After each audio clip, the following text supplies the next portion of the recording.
जे लोक निवडतात ते लोकसभेमध्ये जाऊन बसतात, भगवान रामचंद्र ज्याला निवडतो ते सत्संगामध्ये येऊन बसतात।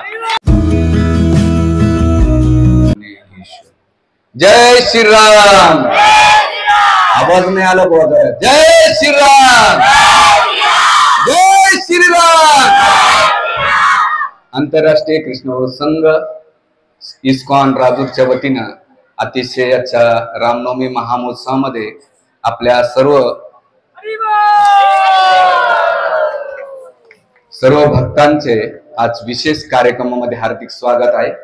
मी जास्त वेळ घेत नाहीये, 45 मिनिटं वेळ घेईन, पण तुम्ही थोडं केअरफुली अटेंटिव्ह हिअरिंग करा, ध्यानपूर्वक ऐका। मला विषय सोडून बोलायला आवडत नाही आणि मी थोडा स्पष्ट बोलणारा व्यक्ती आहे, म्हणून आजचा थोडस पर्सनल थोडं कमी करा। आपले फोन सायलेंट किंवा स्विच ऑफ करून ठेवा आणि जे मागे बसलेले तरुण पिढी थोडं तुमची गरज आहे आम्हाला, ठीक आहे, तर तुम्ही पाहिजे आम्हाला। तर गेल्या हा अतिशय वर्ष महत्वाचे, कारण भगवान रामचंद्राचं रामलल्लाचं अयोध्येमध्ये प्रगट झालेले, म्हणून ह्या वर्षी रामनवमीचा महोत्सवाचं अनन्य साधारण महत्व आहे। म्हणून एक आमचे सिनियर आपल्या प्रवचनामध्ये म्हणतात की जे लोक निवडतात ते लोकसभेमध्ये जाऊन बसतात, जे लोक निवडतात ते लोकसभेमध्ये जाऊन बसतात, भगवान रामचंद्र ज्याला निवडतो ते सत्संगामध्ये येऊन बसतात। तर कोणत्याही कार्यक्रमाला आपली डिझायर, आपली इच्छा असेल तर भगवंत कृपा देतात। पॉलिटिक्स कार्यक्रमाला किंवा सोशली प्रोग्रामला तर सगळे इन्व्हॉल्व होतात, पण स्पिरिच्युअल प्रोग्राम्स किंवा आध्यात्मिक कार्यक्रम हा आपल्या लाईफचा लेसन्स आहे। म्हणून जीवनामध्ये स्टेबिलिटी करायची असेल तर आपल्या जीवनामध्ये मटेरियलिस्टिक डेव्हलपमेंट बरोबर भौतिक प्रगती बरोबर आपल्याला मटेरियली डेव्हलपमेंट बरोबर स्पिरिच्युअली डेव्हलपमेंट पण गरजेची आहे। भौतिक प्रगती बरोबर आध्यात्मिक प्रगती करणं। म्हणून मटेरियल लाईफ मध्ये आपण किती ट्राय केला आनंदी होण्याचा, सुखी समाधानी होण्याचा, तर भौतिक जगातली कोणती व्यक्ती आणि वस्तू आपल्याला आनंद प्रदान करू शकत नाही, जे स्पिरिच्युअल नरिशमेंट देऊ शकते। म्हणून इस्कॉन मध्ये मी गेल्या 16-17 वर्षामध्ये कार्य करतोय। IIT, MTech, BTech झालेले साधू आहेत, IIT नाही, IIT, PhD, डॉक्टर झालेले आहेत।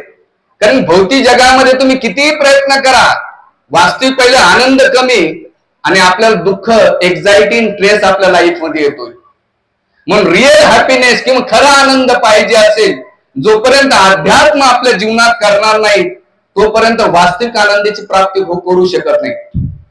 बऱ्याच लोकांच्या नजरेत बनण्याचे खूप प्रयत्न करतात, पण भगवंताच्या नजरेत बनण्यासाठी कोणीच प्रयत्न करत नाही। म्हणून वैदिक ग्रंथ, विशेष करून रामायण, महाभारत, भगवद्गीता किंवा जे वैदिक ग्रंथ आहे ते काल्पनिक नाहीये, ते वास्तविक आहेत आणि आपल्या जीवनाचे तत्व या ग्रंथांमध्ये दिलेले आहे। जीवन जगण्याची कला आणि जीवन त्यागण्याची कलेचं विश्लेषण आपल्या वैदिक ग्रंथांमध्ये केलेलं आहे।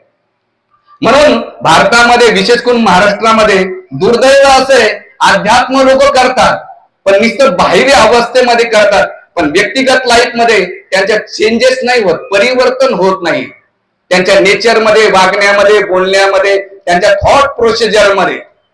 म्हणून अध्यात्म करताय, अध्यात्माचं पहिलं लक्षण असलं पाहिजे, मी भक्ती करतोय, अध्यात्म करतोय, ते लोकांना नजरेत बनण्यासाठी नाही तर भगवंताच्या नजरेसाठी ते अध्यात्म केलं पाहिजे। म्हणून जेव्हा ती रिअल अध्यात्माचं पहिलं लक्षण काय माहिती का? इटर्नल, आतमधलं संतुष्टी आणि समाधान। म्हणून एक वाक्य नेहमी ध्यानात ठेवा, सुख विकत घेता येत नाही आणि दुःख विकता येत नाही, आणि दुःखाची जाहिरात किती करा आपल्याला कस्टमर कोणीच भेटणार नाहीये। म्हणून मी सांगण्याचा मुद्दा की दरवर्षी रामनवमी महोत्सव साजरा होतो, येतात सगळे, फुलं उधळतात, भंडारा खातात, निघून जातात, सप्ते होतात, कार्यक्रम होतात, पण माझ्या जीवनामध्ये काय फरक आहे? पुढाऱ्यांना वाटतं की आम्ही मोठा कार्यक्रम केला, भजनी मंडळीला वाटतं आम्ही नाही का भजन केलं, गावच्या लोकांना वाटतं आम्ही भंडारा खाल्ला, तरुण पिढीला वाटतं आम्ही कार्य केलं, पण काय चेंजेस? स्वभावामध्ये, व्यक्तीमध्ये काय परिवर्तन झालेलं आहे. म्हणून अध्यात्म करायचं असेल आर्टिफिशियली नका करू, थोटांडपणा नका करू. आजकाल आपले कार्यक्रम कसे झाले माहिती का, धार्मिक मनोरंजन. काय झालंय, मी थोडा स्पष्ट बोलणारा व्यक्ती, काय धार्मिक मनोरंजन आहे, त्याच्यामध्ये स्वतःला बदलणं. म्हणून या रामनवमीचा साजरा करण्याचा उद्देश काय, भगवान राम लल्ला अयोध्येमध्ये प्रगट झाले, पण भगवंत माझ्या हृदयामध्ये, माझ्या कार्यामध्ये, माझ्या कृतीमध्ये कधी प्रगट होते, याला म्हणतात रिअल रामनवमी फेस्टिवल किंवा रामनवमी महोत्सव म्हटला जाईल. नाहीतर ते केवळ इव्हेंट होऊन जाईल. आणि आजकालचे इव्हेंट कसे झाले माहिती का, कल्चर प्रोग्राम झालेले आहेत. कल्चर प्रोग्राम मध्ये सगळे झजून येतात, आपलं कार्यक्रम करतात, निघून जातात. पण त्या कल्चर प्रोग्राम पेक्षा जोपर्यंत भगवंताचं अधिष्ठान होत नाही तोपर्यंत त्याला वास्तविक त्या कार्यक्रमाची परिपूर्णता होऊ शकत नाही. जसं तुमच्याकडे 1000 रुपयाची नोट असेल, पण 1000 रुपयाच्या नोटेमध्ये किती झिरो टाका, त्या झिरोला व्हॅल्यू नसते. 1 टाका, 2 टाका, 3 टाका, व्हॅल्यू नसते. पण त्या झिरो समोर 1 टाकला, त्या नोटची व्हॅल्यू वाढत राहते, किंमत वाढत राहते. तर तो तुमच्या जीवनामध्ये पूजा आहे, प्रतिष्ठा आहे, लाभ आहे, भरपूर काय मान सन्मान आहे, धन संपत्ती आहे, पण ती झिरो प्रमाणे आहे. पण जेव्हा त्या झिरो समोर भगवंताला ऍड करतात तर त्याची किंमत 1000 पटीने वाढते. म्हणून तुमच्याकडे बंगला किती आहे, गाडी किती आहे, तुमच्याकडे पद किती आहे, मान सन्मान किती आहे, हे झिरो प्रमाणे. पण ज्या दिवशी तुम्ही भगवंताला ऍड करता, ती व्यक्तिगत जीवनात त्याला आपला केंद्रबिंदू ठेवतात, तर आपल्या लाईफची व्हॅल्यू किंमत वाढल्या जाते. म्हणून सांगण्याचा मुद्दा असा आहे की आपण लोकांच्या नजरेत बनतो, पण लोकांच्या नजरेत कधी म्हणतात तुमच्याकडे पैसा आहे, पद आहे, तोपर्यंत तुमची व्हॅल्यू देतात. ज्याशिवाय पैसा, पद गेला की तुमची किंमत झिरो होतीये. म्हणून सांगण्याचा मुद्दा आहे की भगवंताच्या नजरेत बना. भगवंताच्या नजरेत बनण्यासाठी हे उत्सव आहेत, हे कार्यक्रम आहेत. म्हणून रामनवमी काय, तर रामनवमी ह्या शब्दाचा अर्थ की भगवंत, जसं अष्टमीला कृष्ण जन्मले, तसं रामनवमीला भगवान रामचंद्र प्रगट झालेले. म्हणून वास्तविक रामलल्ला अयोध्येमध्ये प्रगट झाले. आज माझ्या हृदयामध्ये भगवंताला प्रगट करायचे आणि त्याच्याबद्दल मी विश्लेषण करणार आहे. म्हणून हे रामनवमीचा कार्यक्रम आपले वैदिक ग्रंथ, विशेष करून महर्षी वाल्मिकींचं अतिशय सुंदर व्याख्यान, त्याच्यावर टीका केलेल्या आहेत.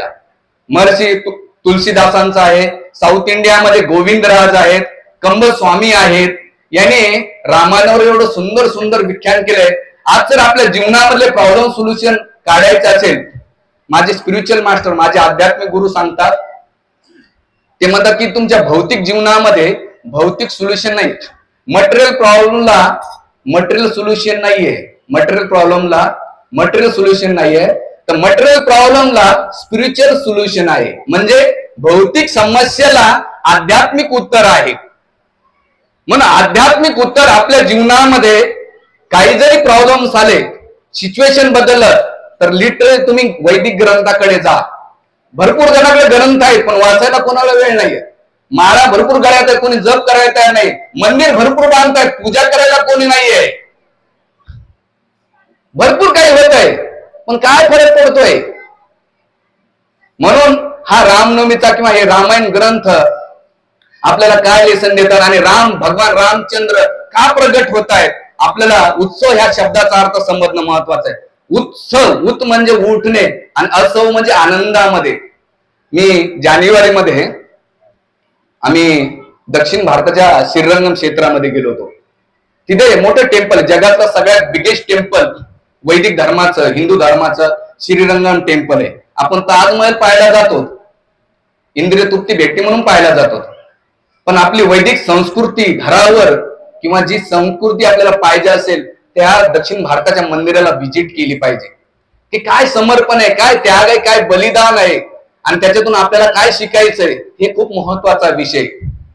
तर तिथे गेल्यानंतर तिथले जे हेड पुजारी होते, तर तिथे त्या हेड पुजाऱ्याला मी विचारलं की का हो, तुमच्या दक्षिण भारतामध्ये 365 दिवस की 365 फेस्टिवल असतात, याचं कारण काय. 365 दिवसापैकी 365 दिवस हे उत्सव साजरा करण्याचं कारण काय. त्याने जे आन्सर दिलं, उत्तर दिलं, ते अतिशय टचिंग वाटलं मला. ते म्हणतात की मनुष्य जीवन भौतिक जीवनामध्ये एवढा होरपळलेला आहे, त्याला सुख कमी भेटत दुःख जास्त भेटतंय. लोकांकडून तो मान सन्मानाची अपेक्षा करतोय, पण त्याच्या जीवनामध्ये family problems, physically problem, mentally problems, so many problems and difficulty in life. तुमच्या भौतिक जीवनामध्ये भरपूर समस्यांना तो गुरमाळल्याला चाललेला आहे. आणि त्याला त्या दुःखातून बाहेर काढायचं असेल तर भगवंत असे उत्सव आपल्याला याच्यासाठी देतात की बाबा भौतिक जीवनामध्ये तुला काही नाहीये, पण जेव्हा तू अध्यात्माला स्पर्श करशील, ह्या उत्सवाच्या माध्यमातून भगवंताशी संपर्क करशील, तेव्हा तुला तुझ्या जीवनात वास्तविक आनंद प्राप्त होईल. तोपर्यंत होणार नाहीये. म्हणून हे उत्सव दरवर्षी आपल्याकडे दीपावली साजरी केल्या जाते, रामनवमी, कृष्ण जन्माष्टमी, भरपूर इव्हेंट्स आहेत. पण त्यामागे एकच उद्देश असला पाहिजे की दरवर्षी माझ्या जीवनामध्ये, माझ्या थॉट प्रोसिजर, माझ्या व्यक्तिगत जीवनामध्ये काय बदल झालाय. दुसऱ्यासाठी नाहीये. मी माझ्या लाईफ मध्ये एक प्रिन्सिपल फॉलो करतो. मी जगाला नाही बदलू शकत, परिस्थितीला नाही बदलू शकत, पण मी माझ्या स्वतःला व्यक्तिगत जीवनाला बदलू शकतो. कारण परिवारामध्ये बायको ऐकणार नाही, नवरा ऐकणार नाही, समाजामध्ये कोणी ऐकणार नाही. आणि अख्खी एनर्जी लोकाला बदलण्यासाठी जातीये. कोण बदलतं हो? कोणीच कोणाला बदलत नाहीये. याच्यासाठी चांगला पर्याय, उपाय काय आहे? स्वतःला बदला, स्वतःला चेंज करा, आपल्या विचारांना बदला.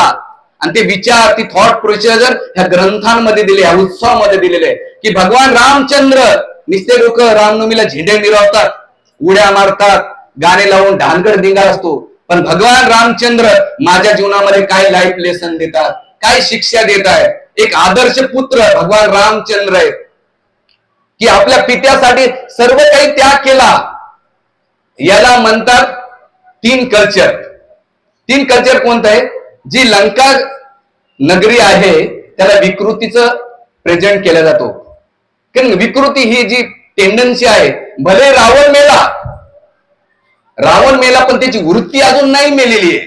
आपल्याला वाटतं तो फिजिकली मेला, रावण जाळणं सोपं आहे, पण हृदयातली आणि आपल्या विचारातला रावण जाळणं कधी महत्वाचं आहे, ते कधी जाळणार आपण. म्हणून ही जी विकृती आहे. दुसरी आहे प्रकृती. प्रकृती मीन्स किष्किंधा, भोग त्याग, अटॅच अँड डिटॅचमेंट. स्पिरिच्युअल पण करणार, भौतिक जीवन जगणार आणि थोडं थोडं करणार. आणि तिसरं आहे संस्कृती. संस्कृती म्हणजे आपलं स्वतःचा व्यक्तिगत विचार न करता आपण दुसऱ्यासाठी कधी विचार करू, तेव्हा तुमच्या जीवनाची किंमत वाढते. म्हणून आमचे वरिष्ठ नेहमी सांगतात, तुम्ही किती जगतात हे महत्वाचं नाहीये, पण तुमचं जीवन किती क्वालिटी आहे आणि कोणासाठी आहे याच्यावर तुमचं जीवन निर्भर आहे. म्हणून हे रामचंद्र चरित्र, आदर्श पुत्र, आदर्श बंधू, आदर्श पती असं दिलेलं सुंदर. आपल्या जीवनामध्ये काही फॅमिली प्रॉब्लेम झाले ना, तर रामायण ग्रंथ वाचा, तुमचे प्रॉब्लेम सॉल्व्ह होतात. इकडे तिकडे नका जाऊ. पण आपले संबंध कसे आधारित माहिती का? जेव्हा वस्तू दिल्या घेतल्या ना, तुमचे रिलेशन बेस्ट राहतात. त्या वस्तूमध्ये कमी जास्त झालं, ते रिलेशन क्रायसिस होऊन जातात. म्हणजे व्यक्ती इम्पॉर्टंट नाहीये, त्याच्या व्हॅल्युएबल वस्तू, फॅसिलिटी महत्वाची, त्यामुळे आपण त्याला किंमत देतोय. म्हणून माणसाला त्याच्या वस्तूपेक्षा त्या व्यक्तीला किंमत करा. कारण तुमच्या जीवनामध्ये अंतिम वेळेस नाही का वस्तू कामाला येणार नाही, व्यक्ती कामाला येतात. म्हणून लाईफचं सक्सेस ह्याच्यामध्ये नाही की तुम्ही किती कमवलंय. लोक म्हणतात की तुमच्या सक्सेसची डेफिनेशन काय असू शकेल की मला हे पोस्ट भेटलेली आहे, माझ्याकडे एवढी प्रॉपर्टी जमा झालेली आहे, एवढं काही झालेलं आहे. पण प्रकृती आपली अवकात आपल्याला दाखवून देते. कोरोना काळामध्ये नाशिकला मी होतो आणि आता खूप लोकांकडे, मोठमोठ्या लोकांकडे, बिझनेसमॅन, पॉलिटिक्स, डॉक्टर, इंजिनियर, या सगळ्यांना भेटण्यात योग आलेले आहे इस्कॉनमुळं. पण एक गोष्ट पाहिली की तुमच्याकडे सगळ्या फॅसिलिटी असतात, पण तुमच्या जीवनामध्ये डिफिकल्टी आणि प्रॉब्लेम्स आले ना, तर तुम्हाला हेल्प करायला कोणीच नसतंय, कोणीच नसतंय. म्हणून मला सांगायचा मुद्दा की रामनवमीच्या कार्यक्रमातून हे शिकायचंय की आपण परिस्थितीला नाही बदलू, स्वतःला बदलायचं. आणि ते बदलण्यासाठी रामनवमीचा कार्यक्रम आहे. आता मी मेन कार्यक्रमाकडे येतोय. घड्याळ मला देऊन टाका, किती टाइम आहे अजून? आम्हाला घड्याळ देऊन टाका, कारण माहिती, कारण की प्रवचन काय ना काय आहे. ठीक आहे.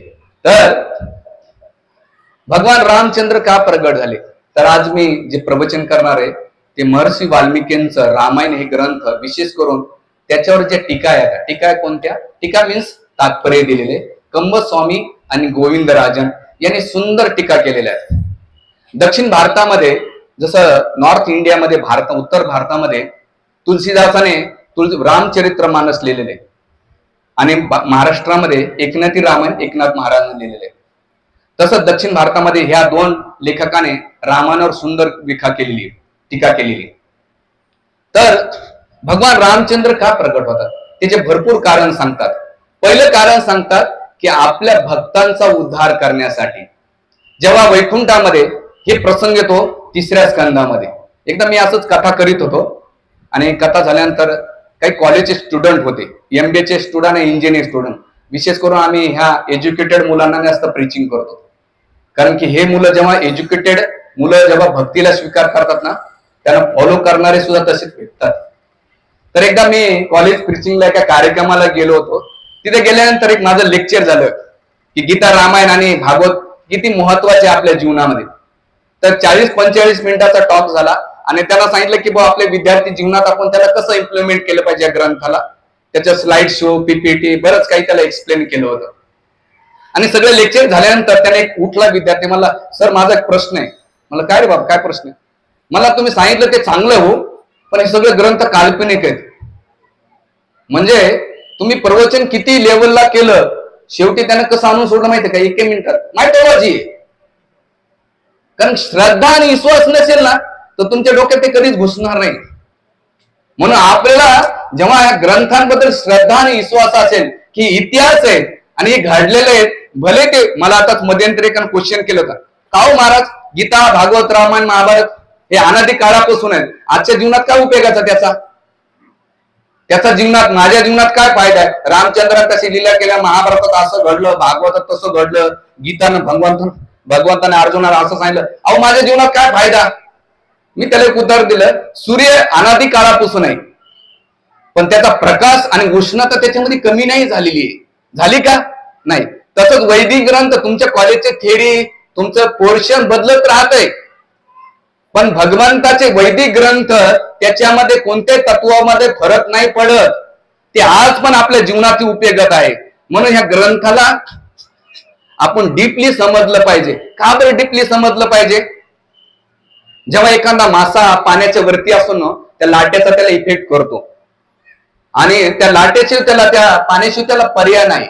पण त्या लाटेपासून त्याला वाचायचं असेल, तो मासा जेव्हा डीप मध्ये जातो ना, खोलवर जातो, वरच्या लाटा त्याला किती काही फरक पडत नाही. तसं तुम्ही भौतिक जीवनामध्ये जीवन जगत असताना तुमचे छोटे छोटे problems, family problems, physically problem, so many problems तुम्हाला इफेक्ट करतात. पण तुम्ही अध्यात्माच्या सखोल जातात ना, डीप मध्ये जातात ना, तर तुमच्या जीवनामध्ये काही प्रॉब्लेम्स येऊ द्या, तुम्हाला इफेक्ट करत नाही. जसं मी 2-3 महिन्यापूर्वी बॉम्बे एअरपोर्टला होतो आणि एअरपोर्टला गेल्यानंतर जेव्हा माझी फ्लाईट टेकअप केली, तर मला जेव्हा मी 2 मिनिटांनंतर जेव्हा खिडकीतून पाहिलं, ज्या बिल्डिंग मला खूप उंच वाटायच्या, मोठमोठ्या वाटायच्या, 3 मिनिटांनंतर त्याच बिल्डिंग मला छोट्या छोट्या वाटायला लागल्या. का बरं? कारण की जेव्हा तुम्ही खालून बघतात ना, ती बिल्डिंग मोठी वाटते, पण जेव्हा तुम्ही वरती लेवलला जातात ना, त्या बिल्डिंग तुम्हाला छोट्या छोट्या वाटतात. तसंच आध्यात्मिक चेतना जेवढी विकसित करतात ना तुमच्या चेतनेला, तुमच्या स्वभावाला, तर तुमच्या जीवनातले प्रॉब्लेम, जे बिग प्रॉब्लेम्स तुम्हाला वाटतात ना, ते छोटे छोटे वाटतात. त्यासाठी अध्यात्म केलं पाहिजे, त्याच्यावर विश्वास असणं महत्वाचं आहे, श्रद्धा असणं महत्वाचं आहे. आणि ती श्रद्धा आणि विश्वास आपण कशाच्या माध्यमातून प्राप्त करू शकतो? ऐकण्याच्या माध्यमातून करू शकतो. सगळे जागे आहेत ना? जमाना जय श्रीराम. मुंजापूर नंतर ठेवा, फार डिस्टर्ब होतात लोक. सगळ्यात म्हणा जय श्रीराम. तर भगवान रामचंद्र का प्रगट झाले? तर भगवान रामचंद्रचं पहिलं कारण आहे की आपले जय विजयला चतुर्कुमाराने शाप दिला होता. त्या शापातून जय विजयला उद्धार करण्यासाठी भगवंताने अवतार घेतला. कसा? की भगवंताने सांगितलं जय विजयला, काय सांगितलं? की 7 जन्म तुम्हाला ब्राह्मण व्हायचं, तर 3 जन्म तुम्हाला असुर व्हायचं. तर जय विजय म्हटले भगवंत आम्हाला 3 जन्म असुर व्हायचं. आणि ते जय विजय पहिल्या जन्मामध्ये हिरण्याक्ष आणि हिरण्यकशिपू म्हणून जन्माला आले. दुसरा त्यांनी अवतार घेतला राम, आपलं रावण आणि कुंभकर्ण जन्माला आले. आणि तिसरा अवतार त्यांनी कोणता घेतला? दंतवक्र आणि शिशुपाल. म्हणून जय विजयच्या उद्धारासाठी भगवान रामचंद्रांना पहिलं कारण हे प्रगट होण्याचं पहिलं कारण आहे. दुसरं कारण सांगतात आचार्य, ते म्हणतात की आपल्या भक्तांची इच्छा पूर्ण करण्यासाठी. वैकुंठामध्ये आता श्री वैष्णव त्या ग्रंथामध्ये लिखाण करतात. ते म्हणतात की एकदा लक्ष्मीला इच्छा झाली की भगवंता वैकुंठामध्ये राव खूप कंटाळा आला आहे, मला तुमचा एकांतवास पाहिजे, मला ती संधी तुम्ही द्या. भगवंत मध्ये काळजी करू नकोस, मी लवकरच तुला ती संधी देईन. हे दुसरं काय? लक्ष्मीची इच्छा. आणि लक्ष्मीची इच्छा पूर्ण कशी केली? तीच लक्ष्मी सीता होऊन आली आणि भगवंताने 14 वर्ष सीतासोबत एकांतवास घालवला, म्हणून सीतेची दुसरी इच्छा पूर्ण केली. म्हणून इथे शिक्षा आहे आपल्या जीवनामध्ये. आपण आपल्या जीवनामध्ये इच्छा काय करतो त्यानुसार आपला रिझल्ट असतो. म्हणून डिझायर करताना ज्या इच्छा करतो ना त्या प्युरिफाय किंवा शुद्ध पाहिजे. बऱ्याच लोक मंदिरात घंटा वाजवतात ना, मला कधी कधी इरिटेट होऊन जाते. तुमच्या घरात एखाद्याने घंटा वाजवला येऊन रोज वाजवलं तर तुमचं माइंड इरिटेट नाही होणार का? तुम्ही जो तो येतो दन वाजवतो, अरे ते देवाला कान फुटतात ना, एका कळत आहे भाऊ मी आलं तू, म्हणजे तुम्ही सेन्सिटिव्ह नाही, तुम्ही त्याला दगड मानतात. आपण देवाकडे गेल्यानंतर जसं हॉटेलमध्ये गेल्यानंतर घंटी वाजवतो, वेटर येतो तसं घंटी वाजवतो, देवा मी आलो बरं. मग देवाला टेन्शन येतं, हा काय लिस्ट काढतो की काय लिस्ट मागणार. आता पुढारी लोक चालत ना, अगली बार तुम्ही वेगळं मानता, पण मी म्हणतो अगली बार भवसागर पार. काय अगली बार भवसागर पार? तुम्हाला वाटलं लगेच पॉलिटिक्स मध्ये नाही. तर माझं साधू संतांचं कामच नाही त्या राजकारणामध्ये. काही येडे घुसतात तो वेगळा विषय. ज्याच्या फील्डमध्ये ज्यानं काम करत दुसऱ्यानं कोणीच करू नये, कारण त्यांचं नेचर त्यांच्यासोबत आपला नेचर काय आपण समजलं नाही. जाऊ तो विषय वेगळा, आपलं त्याच्यात नाही घुसायचं. महत्वाचं आहे की पहिलं कारण आपल्या इच्छा देवाकडे गेल्यानंतर देवाकडे नका मागू, देवाला मागा. आपण एखाद्या श्रीमंत व्यक्तीकडे गेल्यानंतर त्याच्याकडून 5 रुपये 10 रुपये मागणे हे भिकारचं तसं लक्ष नाही. साहेब तुम्ही पाहिजे मला, किती आनंद होईल त्या मालकाला. तर भगवंताकडे जाऊन विचारा, भगवंता धनम दे, जन्म दे, सुंदरी दे, हे दे ते दे. कधीतरी म्हटले का कृष्णा राम विठ्ठल तुम्ही माझे आणि मी तुमचा आहे? भगवंताला किती आवडेल हो. आपल्याला ही चेतना विकसित. म्हणून सीता लक्ष्मीने पहिली डिझायर केली, भगवंता मला तुमची इच्छा पाहिजे. दुसरं कारण देतात, काय देतात की भगवंत एकदा वैकुंठ द्वारामध्ये एकदा भगवंत आपल्या लक्ष्मीसोबत लीला करीत होते. करीत असताना त्यावेळेस गजेंद्र मोक्षाची स्टोरी येते. भगवंत त्यावेळेस एवढं उत्कंठेनं गजेंद्रचा उद्धार करायला जातात. उद्धार करायला जाताना त्यावेळेस आपल्या पादुका विसरतात आणि गरुडजीला उचलतात आणि आपल्या काखेत घेतात. का बरं? ते विचार करतात की माझा भगवंत मला तळमळतेने आवाज देतो, आता मी गेलो पाहिजे. त्यावेळेस जेवढं तुम्ही उत्कंठेने भगवंताकडे जातात ना तेवढं भगवंत तुमच्याकडे उत्कंठेने येतात. जसं एखादा बाळ रडत असं ना, मूळ रडतं ना, आई लक्ष देत नाही, पण तेच बाळ ट्या फोडतं ना, आई सगळे दुनियादारीचे काम करते, सोडते आणि त्या बाळाला पहिले उचलते. तशीच भावना भक्तामध्ये असली पाहिजे की भगवंता तू मला पाहिजे. भौतिक संसारामध्ये वस्तू प्राप्त करायला किती तळफडतोय मनुष्य. कधी जीवनामध्ये ती तळमळ आली का की मला पांडुरंग पाहिजे म्हणून? येतच नाही, कारण भौतिक इच्छा एवढ्या धरलेल्या आहेत या जगात. तुम्हाला असं वाटते 60-70 वर्ष म्हणजे जगातलं मोठं साम्राज्य मला जमा कर. अरे काही भरोसा नाही, रात्री झोपलेले सकाळी उठले नाही, काही नाहीये. पण येड्याचा बाजार पसारा जमा करण्याच्या मागे लागलेले लोक सगळे. आपल्याला ऐकायला पण वाटते, पण तुमच्या घरातला आता टीव्ही उचलू द्या, मी तुमचा स्वभाव बदलून जाईल. अहो लोकांचं नेचर इथपर्यंत. मला जसं एकाने प्रश्न विचारला होता, विषय बदलतो थोडा, का हो महाराज 10-15 वर्षे झाले देव देव करून काही फरक पडला नाही बुवा, काही मजा नाही तुमच्यामध्ये. म्हणलं चांगला प्रश्न विचारला भाऊ तू. काय नाही म्हणलं एका गुरुकडे एक शिष्य होता. काय शिष्य होता? मला महाराज आश्रम मध्ये राहून जप तप ध्यान धर्मा लय यात्रा केल्या, भरपूर पंक्ती खाल्ल्या, बकेटचे बकेट भात हलवा खाल्ला, काही फरक नाही पडला. ते म्हणले काम कर भाऊ, हे मटक घे. काय घे? मटक घे. आणि मटकं घेऊन ही बॉटल घेऊन जा आणि दारू घेऊन ये. म्हणे अहो साधू महाराज दारू, अरे घेऊन ते. ओ साधू महाराज, अरे घेऊन ते. आला तो घेऊन आला, बस म्हटला. बसून काय कर, इथं गुळण्या करून थुंकून टाक. असं करता करताना ते दारूचं मटकं संपून टाकलं. मला महाराज दारू संपली. गुरुनं विचारलं काय रे नशा आली का? म्हणे कस काय महाराज नशा, जेव्हा दारू आतमध्ये उतरले तर नशा येईल, वरचीवर गुळण्या मारले तर येणार नाही ना. तसं ते म्हणले राजा, वरचीवर जेव्हा करशील ना तुझ्या जीवनात फरक पडणार नाही. अध्यात्म आतमध्ये उतरलं पाहिजे तेव्हा फरक पडतोय. हे महत्वाचं आहे. म्हणून महत्वाचा विषय की भगवंत जेव्हा गजेंद्राकडे गेले आणि गजेंद्राला भगवंताने आपल्या काखेत घेतलं आणि काखेत घेतल्यानंतर भगवंत पहिल्यांदा गजेंद्राचे फूट पर्वतावर गेले आणि तिथे मगरीचा उद्धार करून गजेंद्राचा उद्धार केला. आणि केल्यानंतर भगवंत का बरं गजेंद्राच्या पहिले त्या मगरीचा उद्धार केला? कारण त्या मगरीने गजेंद्राचे चरण कमल पकडले होते. आता याच्यावर खूप स्टोरी आहे, वेळ नाही माझ्याकडे. मला राम कथेकडे यायचंय, मेन मुद्द्याकडे. खूप सांगण्यासारखा विषय. म्हणून इथे जेव्हा वैकुंठात ना गजेंद्राच्या उद्धारासाठी भगवंत गेले त्यावेळेस ज्या पादुका होत्या त्या पादुका लक्ष्मी देवीने कशावर ठेवल्या माहिती का? शेषशाही विष्णूवर ठेवल्या, आपल्या अनंत शेषावर ठेवल्या. आणि अनंत शेषावर ठेवल्यानंतर अनंत शेष फुफकारायला लागला. काय फुफकारायला लागला? की याची जागा खाली असताना हा वरती का बसला? ही जगाची मेंटॅलिटी आहे. कोणी जर आपल्या मागून प्रगती करत असेल ना त्याचं पहिलं सिस्टम आहे ईर्ष्या आणि ज्वेलशी निर्माण होतीये. कारण दुसऱ्याची प्रगती आपल्याला पावत नाही.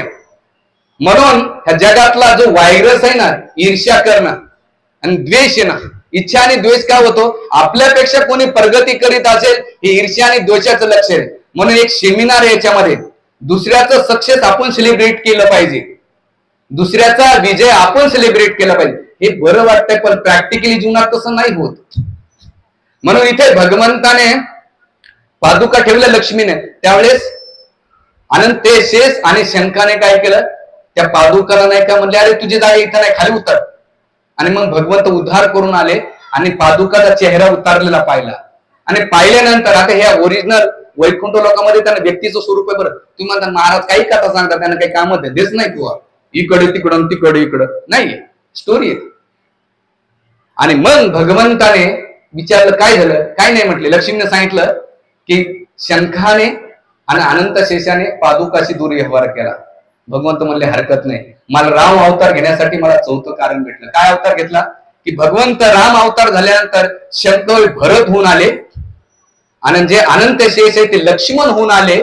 आणि लोकांना ना दंड काय दिला? जे शंख होतं भरत आले ना, भरताला सांगितलं की 14 वर्ष या पादुकाची सेवा कर. म्हणून भगवंतानं हा अवतार घेतलेला आहे.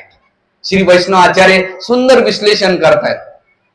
आणि चौथं कारण देऊन मी, भरपूर कारण आहेत पण हे पद्मपुराणामध्ये याचं सुंदर विश्लेषण आहे की वामन देवची स्टोरी भागवत आणि रामायण ग्रंथ एकूण पूरक आहेत.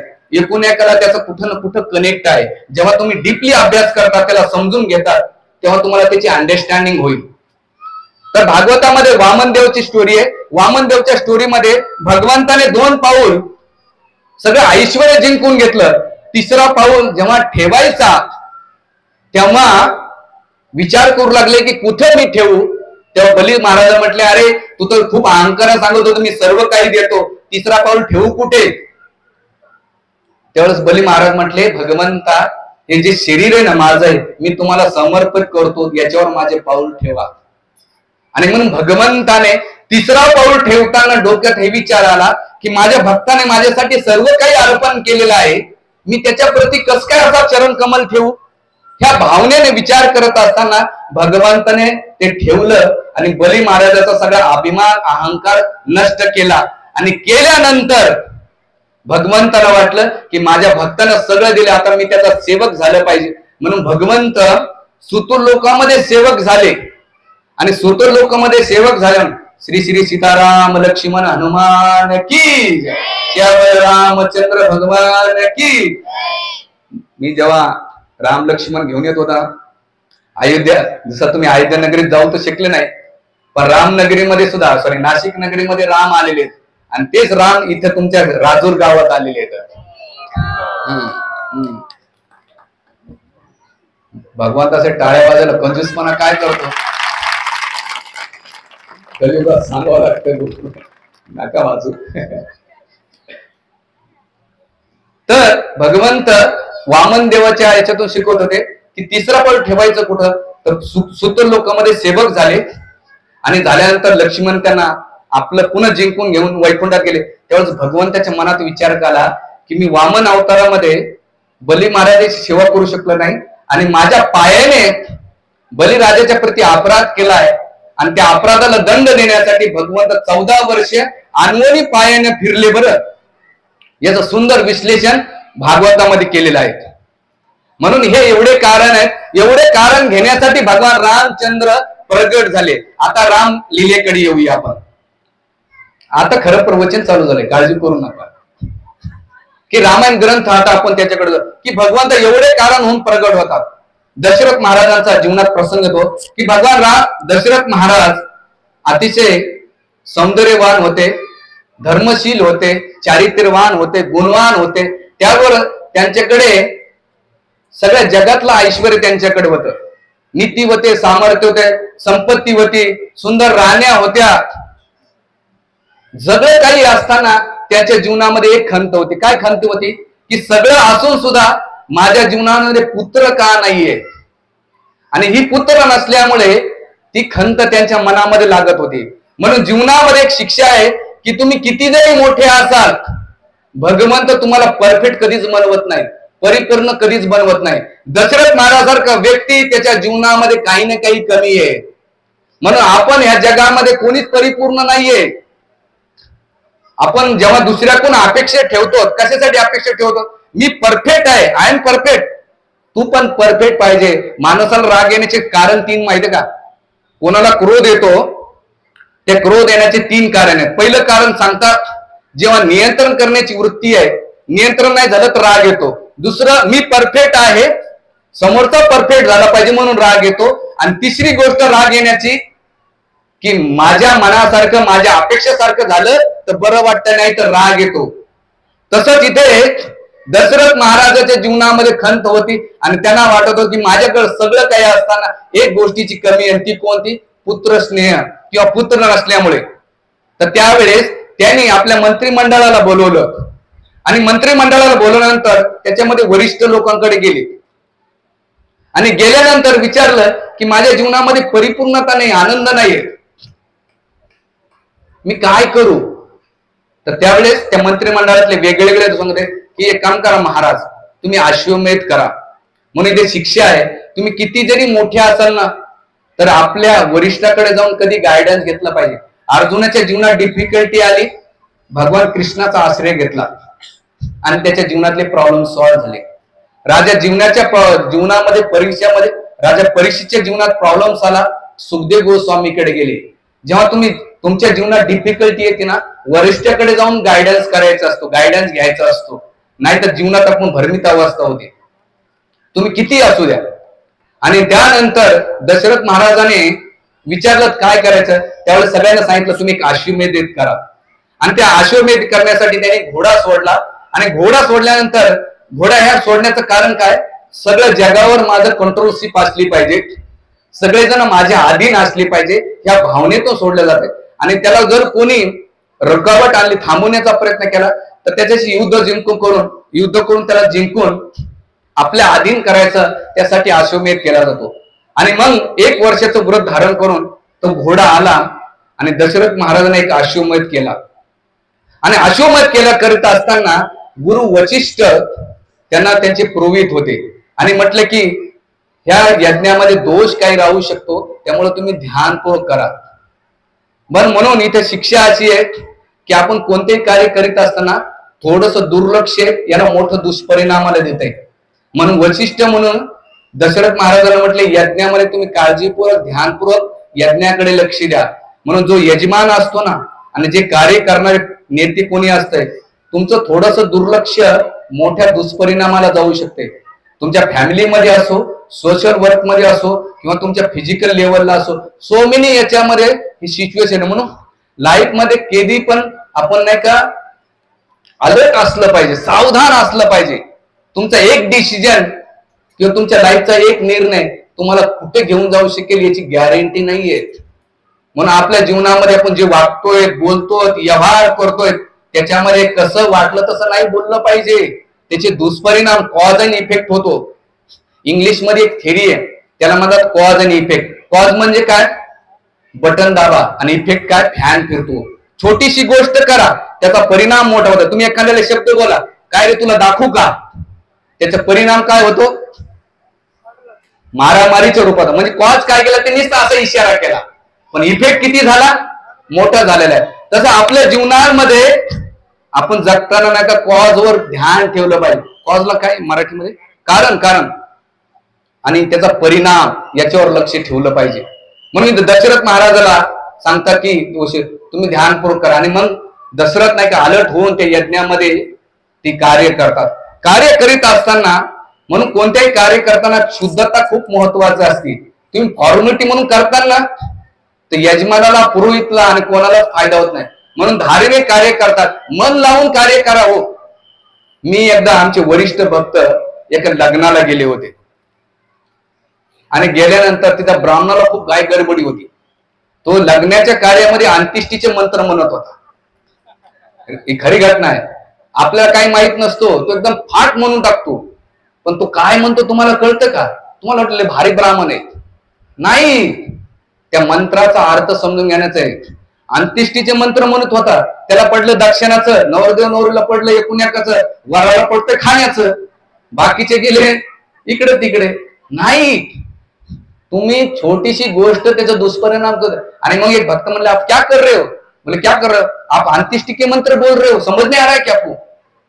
अरे त्याला सावधान झालं. आणि मग म्हणून सांगायचा मुद्दा असा आहे की धार्मिक क्रिया करताना सावध होऊन कार्य केलं पाहिजे, आणि म्हणून त्याचा फायदा होतो. नाही तर बऱ्याच वेळा लोक कार्य करतात ना, नुसतं फिजिकली बसलेले असतात, पण मेंटली नाही का त्यांना असं वाटतं की कधी आवडते, हे मला जायचंय, नाही, त्याचा इफेक्ट होऊ शकत नाही.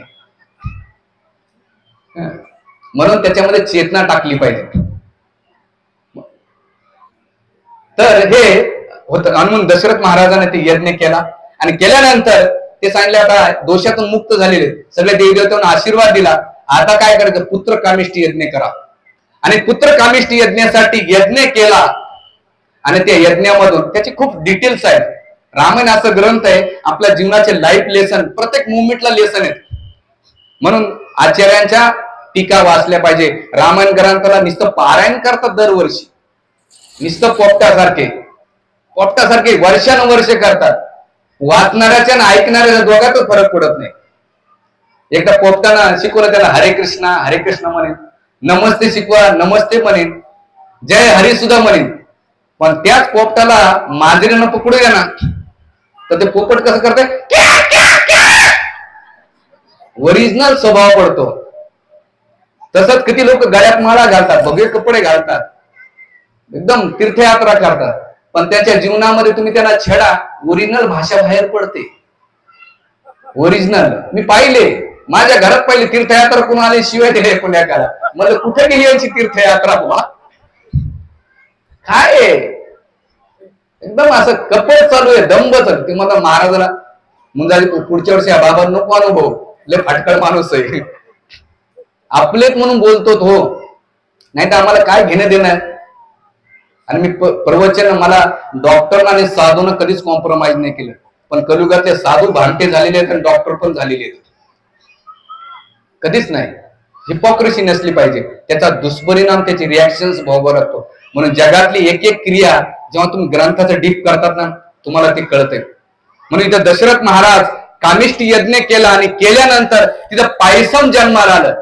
पण काही लोक काय करतात, ते घडा दाखवतात, तसं नाही. आचार्य महर्षी वाल्मिकीला का परातीसारखं पात्र घेऊन आला एक व्यक्ती, आणि त्याला विचारलं, बा तुझा परिचय काय? तर ते म्हणतात वंशवृद्धी देवता, माझं नाव वंशवृद्धी देवता आहे, आणि आता मी तुम्हाला पायसम दिलं. पायसम म्हणजे आपल्या भाषेमध्ये खीर. आणि ती खीर प्रगट झाल्यानंतर, म्हणून महर्षी वाल्मिकी वर्णन करतात की ज्यांना वंशप्राप्ती होत नसेल, वंशवृद्धीमध्ये त्रास होत असेल, त्यांना वंशवृद्धी देवताची पूजा केली पाहिजे. मी मंत्र नाही सांगत, तुम्ही येऊन पुन्हा मला नका विचारू प्रभूजी कसं आहे, मी सांगतोय, बाकी तुम्ही तुमचं बघून घ्या. नाही तर लोक आम्हाला लय हे करतात. लगेच झालं की प्रभूजी, जसं मला एकदा नगर जिल्ह्यामध्ये सूर्य गाव आहे, कलियुगामध्ये लोक काय प्रश्न विचारते भरोसाच नाही हो.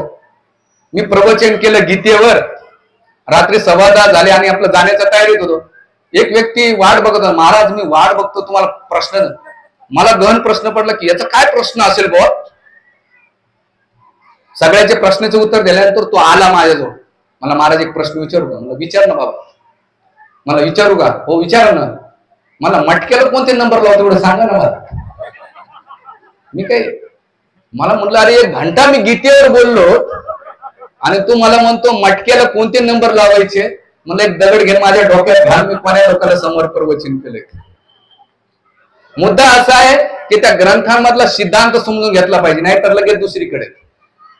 तर इथे ते पायसम निघालं, पायसम निघाल्यानंतर दशरथ महाराजांना त्याला 3 मध्ये डिवाइड केलं.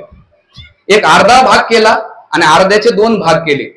आणि पहिला भाग दशरथ महाराजाला 353 लग्न केले होते. किती? आता तुम्ही म्हणता दशरथ महाराज 353 लग्न करण्याचं कारण काय?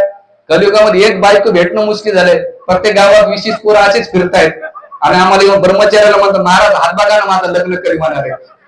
अरे भाग्य तुम्हाला लग्न नाही झालं, आमच्यासोबत जॉईनिंग करा या कोणीतरी. तर दशरथ महाराजाने 353 लग्न केले. आचार्य त्याचे 2 कारण सांगतात. एक म्हणजे परशुरामाने वचन घेतलं होतं की या जगामध्ये जेवढे क्षत्रिय आहे मी त्यांचा वध करून टाकेल, पण जो क्षत्रिय नारी कवच मध्ये असेल मी त्याचा वध नाही करणार. आणि दशरथ महाराजाने जेव्हा परशुराम आले तर लगेच लग्नाची अरेंजमेंट करायची. किती लग्न? आणि मला प्रश्न, यांचं एवढं वय लगेच बायका बी भेटल्या. कलियुगामध्ये देव नारायणात बळी करून काही भेटत नाही, लग्न नाही होत. तुमच्याकडे प्रॉपर्टी पाहून लोक तुमच्याशी लग्न करतात, पण तुम्हाला वाटते नारायणात बळी केली, देव धर्म केला, देव पाहून. अरे गरीबाच्याच राजा देव कसा लागतो? भामटीगिरी सगळी. तुमची प्रॉपर्टी तुमचा प्रभाव पाहून तुमच्याशी लग्न करतात. पोरी असो पोरगा असो, तुमचं चारित्र्य नाही बघत. तो वेगळा विषय, त्याच्यावर वेगळं प्रवचन होऊ शकेल माझं. म्हणून त्याच्या स्वतःला फसू नका आणि इकडे तिकडे जाऊ नका. नशिबानं झालं तर ठीक, नाही झालं तरी हरे कृष्णा. हे तुम्हाला होप्स गिव्हिंग देतो, आशेचे किरण देतो, नाही तर डिप्रेशन जाताना. तर इथे दशरथ महाराज लगेच अरेंजमेंट केली आणि 353 त्याच्यामध्ये 3 राण्या प्रमुख होत्या, कौशल्या आणि दुसरं सुमित्रा आणि तिसरी कैकेयी. पहिलं कारण परशुरामासून वाचण्यासाठी आणि दुसरं कारण आचार्य देतात की दशरथ महाराजाला असं वाटलं की मला ह्या पत्नीपासून मुलगा होईल. माणसामध्ये जीवनामध्ये आशा ठेवणे हे सगळं दुःखाचं कारण आहे. आशा ही परम दुःखम. म्हणून कधी आशा आणि अपेक्षा नका ठेवू. नेकी कर दर्या में डाल, चांगलं कराने सोडून द्या. जेव्हा अपेक्षा ठेवताना, अपेक्षा ठेवल्यानंतर अपेक्षेचा भंग झाला ना, सगळ्यात जास्त दुःख आपल्याला होतो. म्हणून मायबापांना सुखी समाधानी जीवन यापन करायचं असेल, कोणाकडून अपेक्षा नका ठेवू. जेव्हा अपेक्षा ठेवता तर तुमच्या दुःखाचं कारण तुम्हीच आहे. म्हणून शास्त्र सांगतंय की दशरथ महाराजाने आशा ठेवल्या पण दुःख भेटत गेलं आणि शेवटी ते पायसम भेटला. त्या पायसम मध्ये 3 भाग केले आणि पहिला पायसमचा भाग कौशल्या दिला. का बरं कौशल्याला दिला? ते पहिली राणी आणि दुसरं तिच्यामध्ये चांगले गुण असल्यामुळे पहिलं भाग दशरथ महाराजाला दिला. आणि दिल्यानंतर दुसऱ्या 2 भाग केल्यानंतर पहिला भाग जेव्हा कौशल्यानं धारण केला त्यावेळेस कैकेयीला ईर्ष्या झाली की दशरथ माझ्यावर जास्त प्रेम करतात, पण माझ्या पहिले कौशल्याला कस काय भाग दिला. म्हणून रागाच्या भरात तिनं काय केलं, ते पायसमचं खीर घेतला आणि पिऊन टाकला. आणि सुमित्रा बाजूला होती, तिनं अजिबात प्रतिक्रिया नाही दिलेल्या. म्हणून जीवनामध्ये ध्यानात ठेवा, कोणतेही प्रॉब्लेम रिमोट कंट्रोल सारखे सॉल्व्ह होत नाही. आपल्याला वाटतं टीव्ही रिमोट घेतला टीव्ही ऑन होतो, रिमोट घेतला एसी ऑन होतो. तसं माझ्या जीवनामध्ये रिमोट सारखे प्रॉब्लेम सॉल्व्ह व्हावा कधीच होणार नाही. पेशन्स ठेवा, टॉलरन्स ठेवा. मी सांगतो ते जड जात नाही तुम्हाला, पल्ले पडतंय ना. रिमोट कंट्रोल सारखे प्रॉब्लेम सॉल्व्ह होत नाही. पेशन्स ठेवा. या जगामध्ये जेव्हा धैर्य ठेवतात ना, रिझल्ट चांगला असतो. आणि म्हणून इथे दशरथ महाराज पायसम दिल्यानंतर कौशल्याच्या मुखातून जे खीर पडत होती ती दशरथ महाराजाने अर्धी घेतली आणि कैकेयीने जे केलेलं उष्ट हे दोन्ही भाग आणि राहिलेलं अर्धी खीर असं मिळून सुमित्राला दिलं. का बरं सुमित्राला दिलं दशरथ महाराजांना? त्याचं कारण सांगतात. कौशल्याला अर्धा खीर घेतल्यानंतर तिचं पोट भरून गेलं, पण कैकेयी ही स्वार्थी वृत्तीचे स्वतःबद्दल विचार करणारी आहे आणि जेव्हा स्वतःबद्दल विचार करतो जो व्यक्ती तो दुसऱ्याबद्दल कधीच विचार करू शकत नाही. म्हणून एक ध्यानात ठेवायचं, जो स्वतःला जास्त विचार करतो ना तो सगळ्यात जास्त दुःखी राहतो. म्हणून आपलं जीवन अगरबत्ती सारखं आणि दिव्यासारखं असलं पाहिजे. रोज दिवे लावतात ना तुम्ही? वेगळे दिवे नाही सांगत, देवाला दिवे लावतो. दिवे लावण्याचं कारण काय? आता तुम्ही अर्थ त्याचा कळून या का म्हणा, कोणी काय दिवे लावले मला माहित नाही भाऊ. दिवे म्हणजे काय? देवाला दिवा लावणे. अगरबत्ती का लावतो त्याचं कारण दोन सांगतात.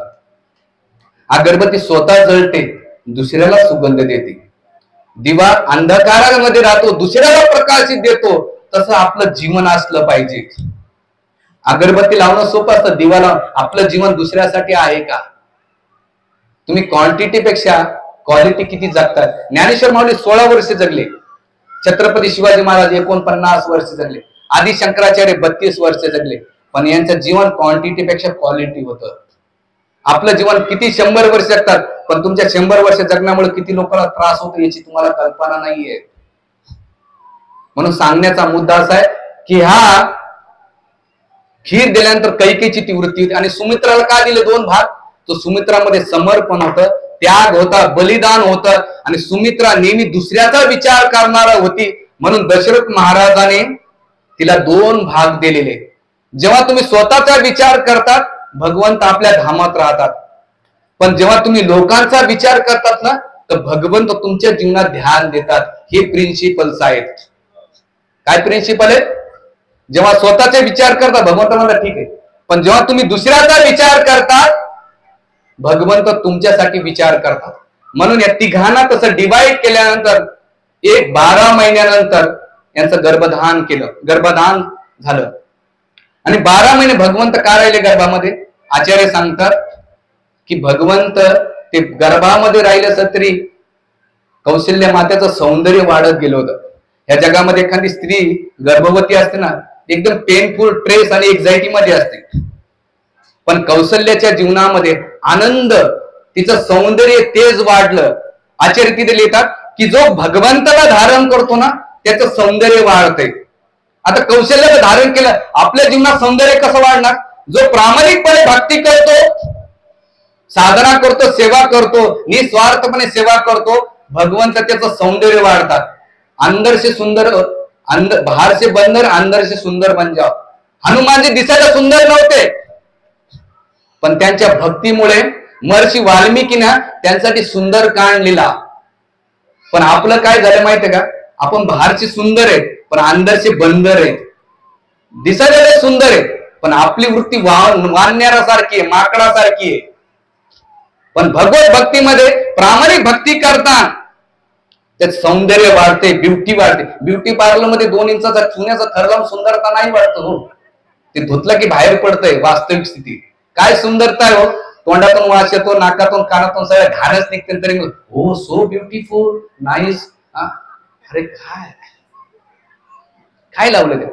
म्हणून सौंदर्याचं पाहिजे असेल तर ती भक्ती, आणि म्हणून तिचं तेज वाढलं. आणि त्यानंतर पुनर्वसुमतीच्या दिवशी, चैत्र नवमीच्या दिवशी भगवान रामचंद्र पुनर्वशीच्या मध्य काळामध्ये प्रगट झाले. सियावर रामचंद्र भगवान की. भगवान रामचंद्र प्रगट झाले. लेसन्स काय? माझ्या हृदयामध्ये कधी प्रगट होते, माझ्या हृदयात कधी प्रगट होते, हा महत्वाचा विषय कौशल्याला दिला. आणि कौशल्याचं जेव्हा सौंदर्य त्या बाळाला पाहिलं, त्याचं खूप डिटेल्स आहेत, मला एवढा वेळ नाही, ऑलरेडी वेळ झाला, जस्ट 5 मिनिटं घेतो एंड करतो. की जेव्हा तिचं सौंदर्य भगवान रामचंद्र प्रगट झाले तर कौशल्य, सुमित्रा आली, कैकेयी आली, आणि आल्यानंतर भगवान रामचंद्राचं सौंदर्याचं अवलोकन करू लागली. आणि अवलोकन करीत असताना त्यावेळेस त्यांना हेवा ह्या गोष्टीचा झाला की भगवंत किती सुंदर आहेत. म्हणून आपल्या डोळ्याची परिपूर्णता कधी होऊ शकेल माहिती का? आपण तुकाराम महाराज म्हणतात, रूप पाहता लोचने सुख झाले व साजने. आपल्याला किती वेळा अनुभव आहे त्याचा. आपण रूप पाहता नुसतं टाळ कुठून घरी गेले टीव्ही पाहून उघड बघतो. रूप पाहता लोचने, बाई डान्स करते. कुठे गेला तुझं रूप पाहता लोचने. स्वर्ग सुखाचे आग्रह नंतर तंबाखू. कुठे गेलं स्वर्ग सुखात. आपण नुसतं पोपट्यासारखं बोलतो, अनुभव नाही त्याचा. अनुभव नाहीये. थिंकिंग, फिलिंग आणि विलिंग. अनुभव करा. विलिंग म्हणजे व्यक्त करा. आणि जेव्हा ही गोष्ट येईल तेव्हा रामचंद्र आणि दर्शन, असं दर्शन घेतो. मी एक घटना सांगतो. 4 वर्षापूर्वी मी श्रीवृंदावन धामात गेलो होतो. 5 मिनिट चालेल ना. जोरात म्हणा जय श्रीराम.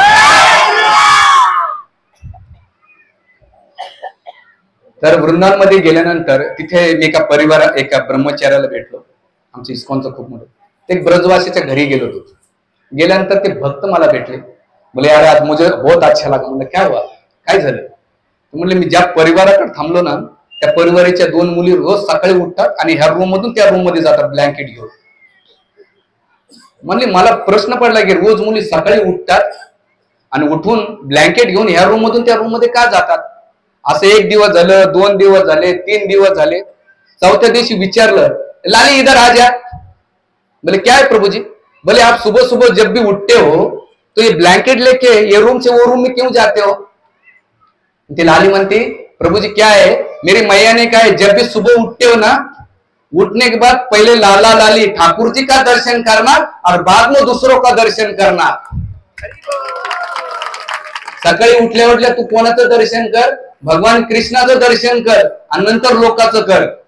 आपण उठल्या उठल्या कोणाचं दर्शन घेतो. शीला की जवानी किंवा टीव्हीच्या मालिका किंवा व्हॉट्सअपचा कचरा.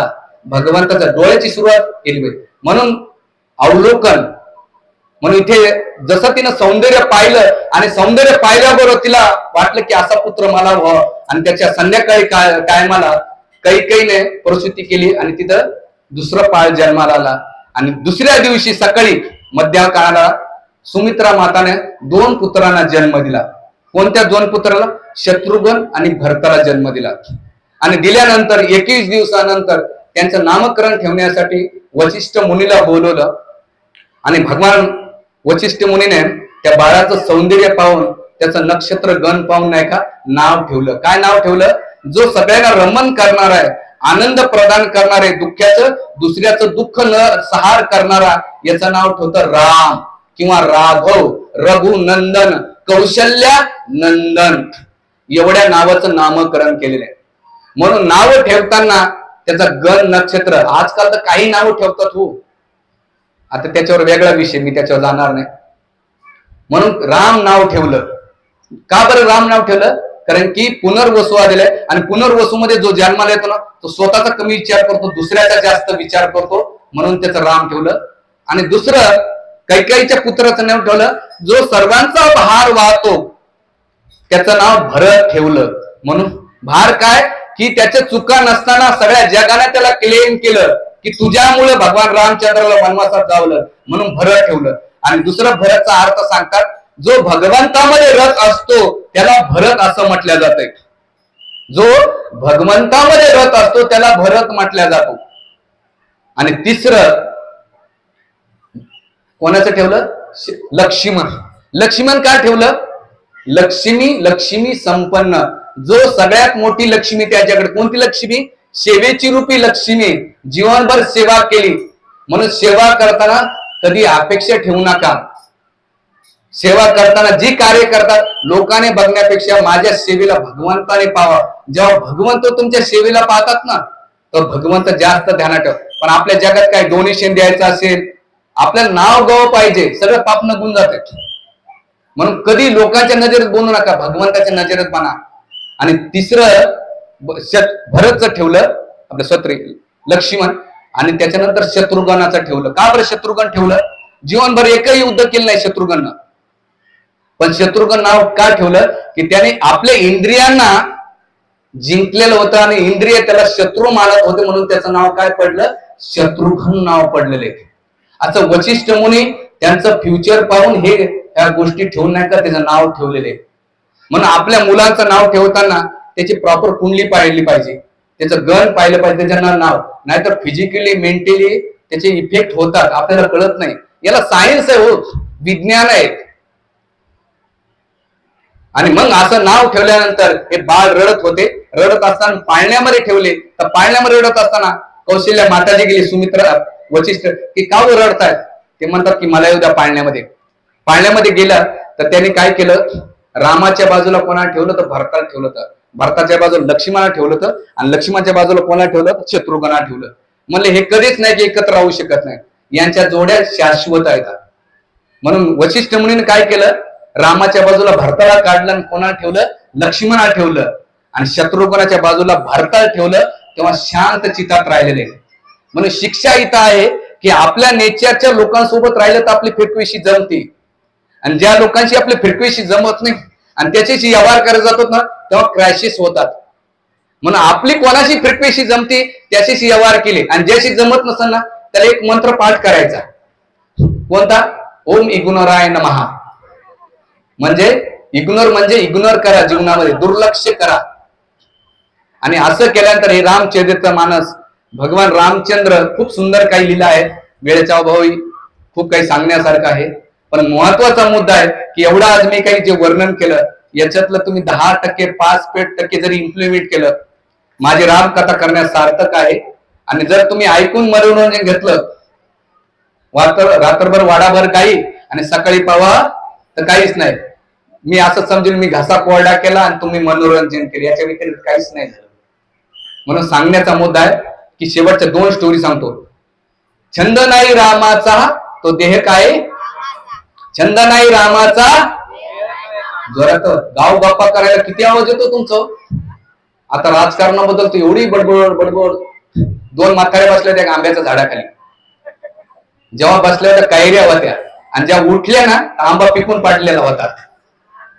सांगण्याचा मुद्दा की भगवंताचं नाव घेताना म्हणा हरी हरी, जोरात म्हणा हरी हरी.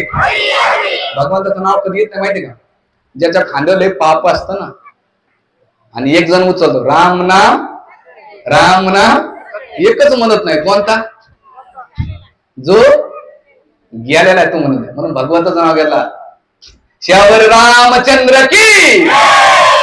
शेवटची स्टोरी सांगतो आणि एंड करतो की भगवान रामचंद्राचं चरित्र खूप आवडलं.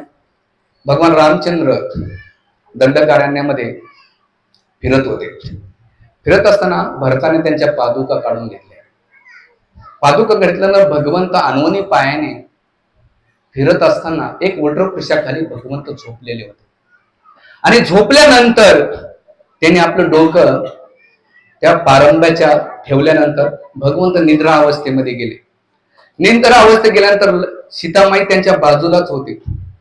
आणि बाजूला असताना ती सौंदर्याचं अवलोकन करीत असताना, भगवंताचं दर्शन घेत असताना, दर्शन घेत नाही का, ती पहिले चरण कमलापासून सुरुवात करते आणि मुख कमलाकडे जाते. म्हणून कधी मंदिरात गेलात ना, डायरेक्ट भगवंताचं दर्शन नाही घेतलं पाहिजे, चरण कमलापासून दर्शन घेतलं पाहिजे, असं टीकाकार आचार्य सांगतात. आपण गेलो ना, हा देव कसा आहे, 2 फुटाने फेकायचं, असं पाया पडायचं लगेच. देवासमोर जाऊन डोळा कधीच बंद नाही केला, डोळ्यानं दर्शन घेतलं पाहिजे. तर त्यावेळेस सीतामाई भगवंताचं सौंदर्याचं अवलोकन करीत असताना, त्यावेळेस जेव्हा तिच्या डोळ्यातून अश्रू येऊ लागले. का अश्रू येऊ लागले? की माझे भगवंत सगळे ऐश्वर्य संपन्न, राजकुमार, सगळे संपत्ती त्यांच्याकडे होतं, जगाचं सगळं नियंत्रण त्यांच्याकडे होतं, पण असे भगवंत वनवासामध्ये अनवनी पायाने फिरतायत. आणि या भावनेतून रडत असताना तिचं लक्ष भगवंताच्या चरण कमलाकडे गेलं. जसं चरण कमलाकडे गेल्यानंतर तिच्या डोळ्यातून आणखीन अश्रूच्या धारा वाहू लागल्या, आणि